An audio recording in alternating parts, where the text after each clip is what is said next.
Hello, I'm DJ Grothy here at the Center for Inquiry, and we're at a conference on the future of philosophical naturalism, and I'm joined in the studio here with Professor Charlene Seigfried from Purdue University. Welcome, Professor. Thank you. Glad to be here. We're going to have a brief conversation. I know you have to be on at the conference very shortly.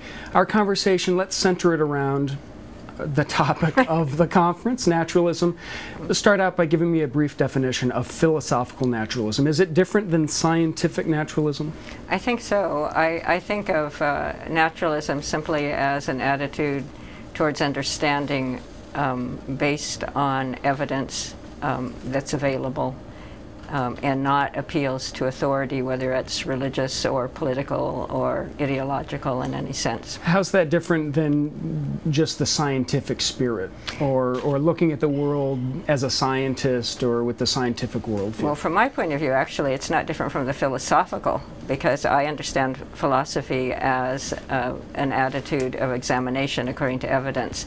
So, in fact, a lot of what has been called philosophy, I wouldn't consider it scholasticism, which is based on authority of Aristotle. Yes, and religious texts that have to be accommodated.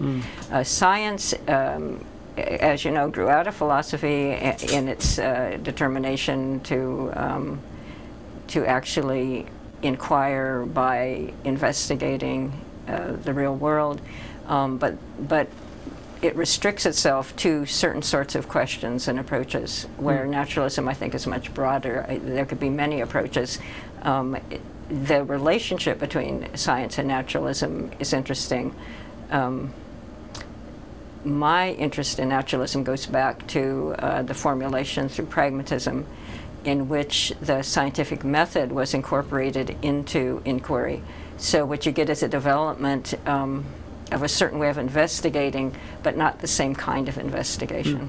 And a broader investigation. It's a broader because, for instance, according to Dewey, we have to use the knowledge that we have gotten over the years from the sciences and apply that same kind of approach to social and value questions. And this is really a change from how it has been traditionally understood in philosophy particularly.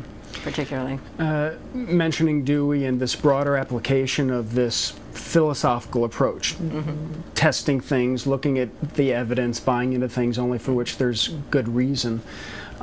What are some of the real-world implications of naturalism?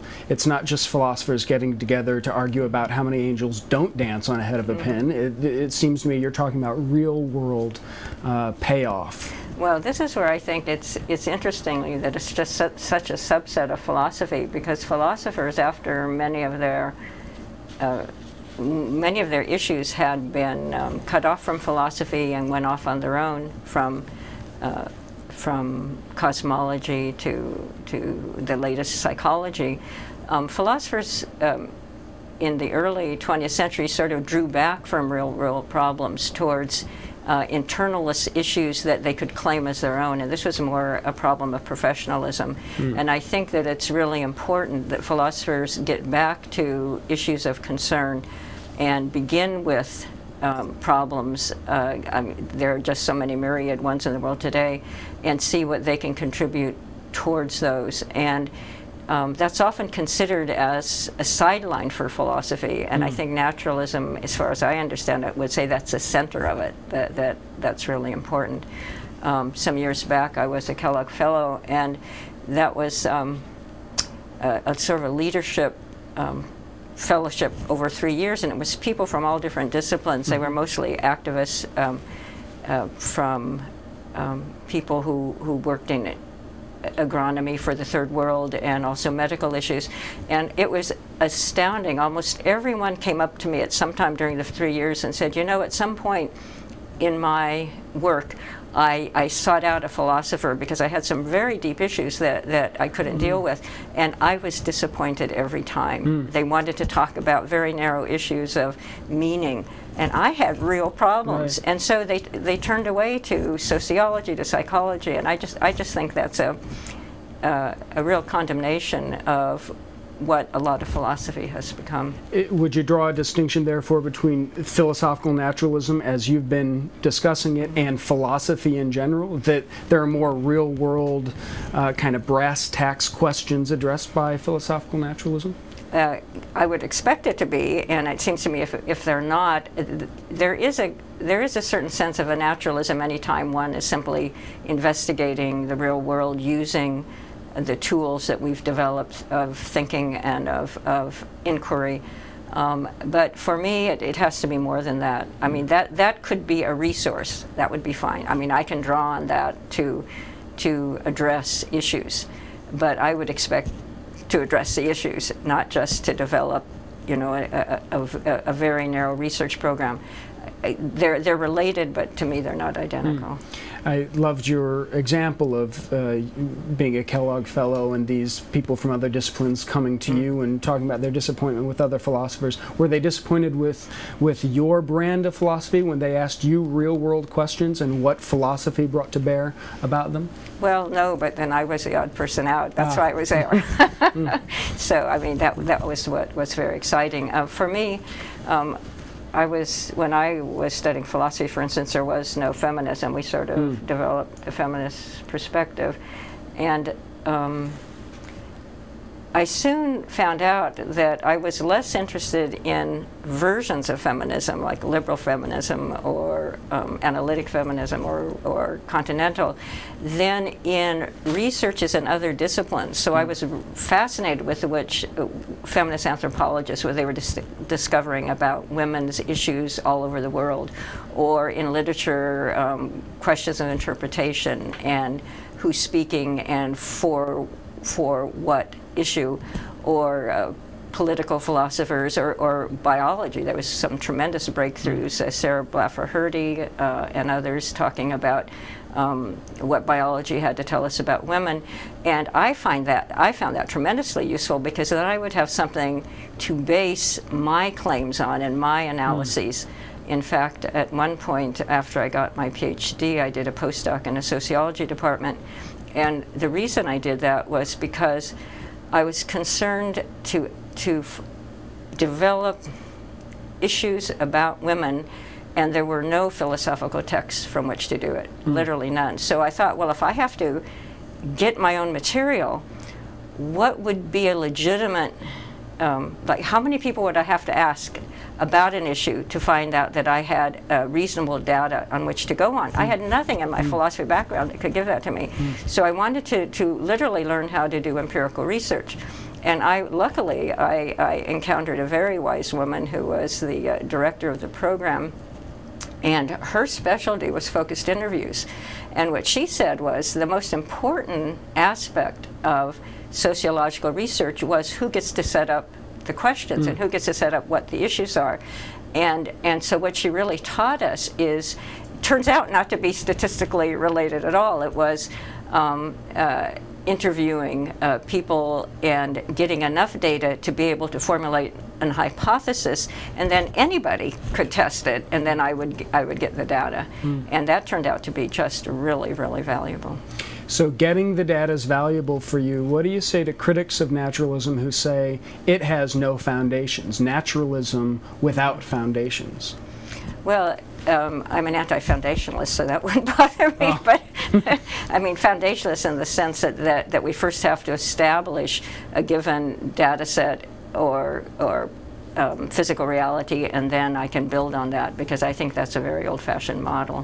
What we do is engage in inquiry and hypothesis formation and test it in view of some outcome that we find desirable, and then reflect on whether in fact it is desirable given real-world outcomes. So yeah, I'm not interested in the foundational problem. I think that's a red herring. I want to switch gears a little and talk about challenges to naturalism. I guess first, tell me, do you think it's the consensus view? Philosophers get together at a conference, not just a naturalism conference, but a general philosophy conference, the APA or something. Are most philosophers, by and large, naturalists, number one, and number two, are there big sweeping movements within philosophy that are gunning for naturalism? I would say I mean, I have no idea when you put it that way. I don't see it under attack. Because philosophers don't tend to talk across boundaries. I mean, I find it very balkanized, so that there are paradigms within which philosophers tend to operate and are very parochial in regard to what's on the other side of the boundary, and I think that's one of the problems.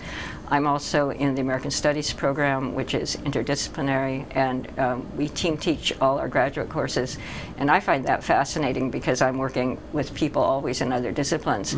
And the most difficult part is getting the students in the various disciplines just to talk to each other, because the disciplines are each have their own history and are so individualized that it quickly becomes apparent that we're not even using the same words same, and we're not referring to the same authorities and don't have even the same methodological tools. But working to reach that where we can talk to each other and can deal with the issues is just wonderful when you see the students being able to do that. And when I'm talking with my colleagues during the class, which gets very exciting, I'm learning a lot, they're learning a lot. I think it's a wonderful model. It's a model I don't see at philosophy conferences, for example. What about the first part of that question? Do you think most philosophers would identify with your worldview or the kind of the worldview of naturalism? Well, no. I was early interested in two approaches, which was pragmatism and then, as I said, developing feminism, neither of which were even thought worth doing in philosophy at the time. And things have gotten a little better for both of them, but I would consider us both positions marginalized in terms of mainstream philosophy. Wrapping up, I want to ask you, I kind of put it one way just now about sweeping movements within philosophy, gunning for philosophical naturalism. Maybe you don't see that. Do you see any worldviews that are giving it a run for its money? Are there viable alternatives to philosophical naturalism? Whether they're viable or not, there's widespread, especially in America, religious fundamentalism, which is very frightening in terms of the susceptibility of the public to that kind of not asking questions about basic realities. And you really put that on the opposite end of the spectrum of philosophical naturalism. So on the one side is philosophical naturalism, the other is extremist religion. It certainly is true in America, and as we're finding out in the Near East. I don't find that so much in Europe, and I think, again, being in American Studies, I attribute our particular hang-ups with religion to our own historical background and commitments. And among them, something I've always been disturbed about, a very strong anti-intellectualism that goes back to not that our founders were that way at all. They were heirs to the Enlightenment, but from the founding there was an anti-intellectualism. There was, in terms of a sort of reductionist democracy, that the ordinary man's view is as good as anyone, and that has sort of kept changing, but remaining the same through approaches that you see all the way through the media and through public. And the latest expression I would say is in web-based discourses where everybody's opinion matters equally. The blogosphere, all of that. Right, and there's no critical thinking. And I mean, it's something I think we have to address. I think it's a powerful tool, but it's a very poor master, and I think we're not doing very good at taming it. Then last question, Professor. The title of the conference is The Future of Naturalism. Can you briefly give me your hunch as to its future? Well, the future of naturalism, as far as I can see, is very dim. Yes, and I think the reason is one of my earliest books I read when I was a graduate student is A Rational Man by Barrett. And if anything, I've been more convinced of that, and more evidence that human beings have such a strong drive for security and for somebody to tell them that everything is all right in a very risky world, that it's very difficult to accept uncertainty as a condition of living. And maybe when I was younger and had more optimism that this might prevail, I'm not so sure about that. I think I think the battle has to be fought, because I think a lot depends on it. But I think we really have not approached that issue with the seriousness with which it needs to be addressed, and with the rhetoric and the savvy that one would have to do. There are many institutions that are working against it, from homeschooling, which I think is a dreadful idea in a society that wants to bring up people to respect one another and have views that would be truly democratic, to, as I said, the media, the dumbing down of the media.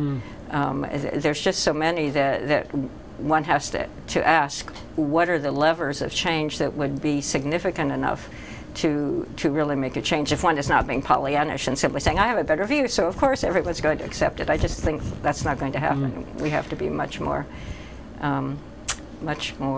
directed than that. On that very positive note, thank you very much for the discussion. Thank you.